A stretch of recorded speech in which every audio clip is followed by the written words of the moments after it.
Hello student, आज हम पढ़ेंगे अनेक शब्दों के लिए एक शब्द। तो अनेक शब्द वन वर्ड सब्स्टिट्यूशन। अनेक शब्द वो होते हैं जो किसी शब्द, किसी वाक्य या अनेक शब्दों के लिए आते हैं। जो शब्द किसी वाक्य या अनेक शब्दों के लिए आते हैं उन्हें अनेक शब्दों के लिए एक शब्द कहते हैं। तो जैसे कि शिव को मानने वाले के लिए शैव और जल में रहने वाले के लिए जलचर का प्रयोग किया गया है। इस प्रकार हम कह सकते हैं कि अनेक वाक्य, जल में रहने वाला, इस तरह से अनेक वाक्य हैं, उसके लिए एक शब्द कह दे रहे हैं जलचर। तो इस तरह से अनेक वाक्य के लिए, अनेक शब्द के लिए एक शब्द हो जाता है। और देखें कि जैसे अनेक शब्द या वाक्य या एक वाक्य, अनेक शब्द कह दें या एक वाक्य, कि जो कल्पना से परे है, कल्पनातीत, जो किसी के पक्ष में ना हो, तटस्थ या निष्पक्ष, तटस्थ या निष्पक्ष, जिसमें जानने की इच्छा हो, जिज्ञासु, जो अपने ऊपर निर्भर हो, आत्मनिर्भर, सबको समान दृष्टि से देखने वाला, समदर्शी, दूसरे के मन को जानने वाला, अंतर्यामी, जहाँ जाने में कठिनाई हो, दुर्गम, जो बात पहले कभी ना हुई हो, अभूतपूर्व, जिसका कोई आधार न हो, निराधार, जिसका अनुभव किया हो, अनुभूत, और जिसकी आशा न की गई हो, अप्रत्याशित, अप्रत्याशित मतलब कभी सोचा ही नहीं गया हो, जिस पर मुकदमा चल रहा हो, अभियोग, जिसका कोई शत्रु न जन्मा हो, अजात शत्रु, जिसकी बराबरी कोई दूसरा न कर सके, अद्वितीय, जिसका अंत न हो, अनंत, जिसे जीता न जा सके, अजय, जो छिपाने योग्य हो, गोपनीय, जो बात समय से पूर्व हुई हो, भूतपूर्व, जहाँ पहुँचा ना जा सके, अगम्य, सब कुछ जानने वाला, सर्वज्ञ, और एक ही समय में होने वाला, समकालीन। इस तरह से आपको यही 20 तक यहाँ पर पढ़ना है और इसके बाद एक्सरसाइज आपको करनी है। तो यहाँ पर यह और शब्द दिए जा रहे हैं, तो ये एनुअल के लिए हो जाएंगे। अब एक्सरसाइज करते हैं।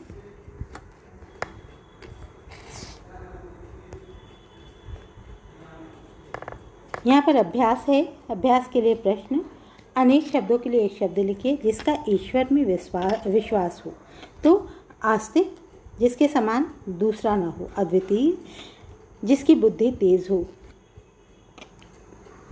तो इस प्रकार से आप अपने आप ये सारी एक्सरसाइज करेंगे।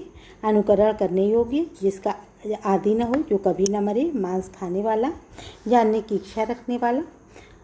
अब है दूसरा है, सही उत्तर के सामने सही का चित्र, जो छुपाने के योग्य हो, अजय तो होगा नहीं, गोपनीय हो जाएगा, काम से जी चुराने वाला, आलसी नहीं होगा, कर्तव्यनिष्ठ नहीं होगा, कामचोर हो जाएगा, जो सरलता से प्राप्त हो, सरल नहीं होगा, सुलभ हो जाएगा। इस प्रकार से आपको एक्सरसाइज कंप्लीट करनी है। रंगीन शब्दों के स्थान पर एक शब्द लिखकर वाक्य दोबारा लिखें जो आँखों के सामने है। तो उसके लिए हम प्रत्यक्ष लिखेंगे, उस पर विश्वास करना चाहिए। प्रत्यक्ष पर तो हमें लिखना है, हमें प्रत्यक्ष पर विश्वास करना चाहिए। भले लोग स्मरण करने योग्य होते हैं, तो भले लोग स्मरणीय होते हैं। पायल कविता रचने वाली स्त्री है, तो ये बहुत बड़ी बात हो जाएगी, तो आप लिखेंगे पायल कवित्री है। इस तरह से आपको यहाँ जो रंगीन शब्द है उनका बताते हुए वाक्य को दोबारा लिखना है। इस तरह से आप एक्सरसाइज कंप्लीट कर लेंगे। अब है श्रुतिसम या भिन्नार्थक शब्द। तो जो तो सुनने में पढ़ने और सुनने में समान लगते हैं, कुछ ऐसे शब्द होते हैं जिसे हम सुनते हैं तो लगता है एक तरह के हैं, पढ़ते हैं तो भी लगता है, लेकिन उनके अर्थ अलग होते हैं। उन्हें श्रुतिसम मतलब सुनने में, उन्हें श्रुतिसम या भिन्नार्थक शब्द कहते हैं। जैसे चीर है और चिर है। कुछ लोग का प्रोनाउंसिएशन ऐसा होता है तो उसमें ये गड़बड़ आती है। तो चीर और चिर मतलब होता है कि अनादिकाल, और चीर मतलब होता है वस्त्र। तो दोनों शब्द उच्चारण, वर्तनी, अर्थ की दृष्टि से भिन्न है, अर्थ के, परंतु यदि कोई उचित स्थान पर उचित शब्द का प्रयोग न करे तो अर्थ का अनर्थ हो जाता है। अगर चीर का अर्थ है वस्तु, चीर का अर्थ है वस्तु तथा चिर का अर्थ है पुराना, वस्तु या वस्त्र, और चीर का अर्थ है पुराना। तो अगर हमारा प्रोनाउंसिएशन गलत होता है, कभी कभी हम गलती लिखने में गलतियाँ करते हैं, तो क्या होता है अर्थ से अनर्थ हो जाता है, वाक्य के अर्थ ही बदल जाते हैं। तो इस तरह से हम देखें कि भिन्नार्थक शब्द क्या है जो सुनने में एक से लगते हैं, अनु या अणु।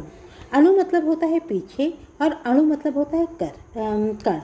अनिष्ट और अनिष्ट, जल्दी से हम बोल देंगे, हम कहेंगे बड़ा अनिष्ट हो गया, लेकिन अनिष्ट अनिष्ट मतलब होता है बुरा, और अनिष्ट मतलब निष्ठा के बिना, जिसमें कोई निष्ठा ना हो, आस्था ना हो।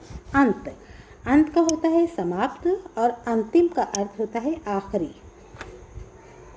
तो इस तरह से आप और शब्द देखेंगे कि अपेक्षा और उपेक्षा। तो कभी कभी ऐसा लगता है हमें कि हम एक ही चीज़ सुन रहे हैं, अनल और अनिल, अली और अली, इंदिरा और इंदिरा, इंदिरा और इंदिरा।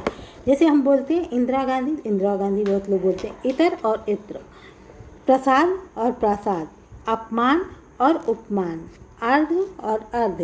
तो इन सब के अर्थ अलग अलग हैं, लेकिन थोड़ा सा सुनने और बोलने का सिर्फ फर्क है, लेकिन इससे क्या होता है अर्थ में बदलाव आ जाता है। तो इसी प्रकार से हम देखेंगे कि सुनने में तो समान लगते हैं, लेकिन अलग होते हैं। यही श्रुति सम होता है। श्रुति समार्थक भिन्नार्थक शब्द होते हैं। जैसे कूट का अर्थ होता है घर या किला, और कूट का अर्थ होता है पर्वत। तरंग का अर्थ होता है लहर, तुरंग का अर्थ होता है घोड़ा, ग्रंथि का अर्थ होता है गांठ, और ग्रंथि और ग्रंथि।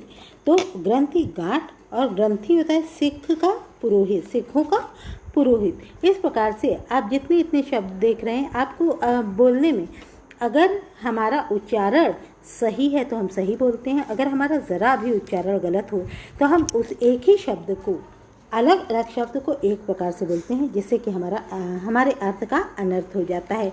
तो यही क्या होता है, श्रुति भिन्नार्थक शब्द होते हैं। अब हम इसकी एक्सरसाइज करेंगे।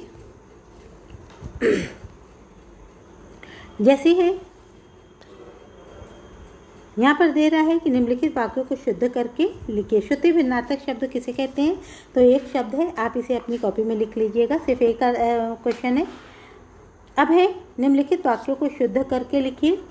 यह आम पक्का हुआ है, तो नहीं पका हुआ है यहाँ हो जाएगा, इसलिए कि पक्का मतलब ईंट और गारे से पक्का, लेकिन पका मतलब प्रकृति के अनुसार हवा के कारण समुद्र में ऊंची ऊंची तरंगे। अब यहाँ पर अर्थ बदल जाएंगे। बाघ ने हिरण का शिकार किया, बाघ ने हिरण, तो हिरण यहाँ अर्थ बदल जाएगा। इस प्रकार से आप इनको देखेंगे और करेंगे। कल हमारी परीक्षा का परिणाम, तो उचित शब्द क्या आएगा? परिणाम। भरत इस पद के योग्य हो जाएगा। अब राशि के पिता का, आपको इसको फिल करना है। राशि के पिता का देहांत हो गया, और या स्वर्गवास भी आप लिख सकते हैं। घर के द्वार बंद कर दो। उसके पार, तो यहाँ ये सेंटेंस ही आपका गलत है। उसके पास कुल, यहाँ पास कर देना है आपको कुल। तो कुल, बहुत लोग कुल होता है कि प्लस, और कूल होता है, कूल को किनारे से भी कह सकते हैं। कूल मतलब किनारा या वंश होता है। तो इस प्रकार से यहाँ पर अगर आप कूल लिख दोगे तो गलत हो जाएगा, आपको छोटा ओ की मात्रा लगाना है। दीपिका का घर दक्षिण दिशा, और दिशा इसका फर्क हो जाएगा। इस तरह से अब आप द की भी एक्सरसाइज इन वाक्यों में इस तरह प्रयोग करें कि उनका अंतर स्पष्ट हो जाए। अनल, अनिल, निधन, निर्धन, समान, ये बुक में से आगे एक्सरसाइज शब्द में से देख करके आपको ये एक्सरसाइज फिल कर लेनी है।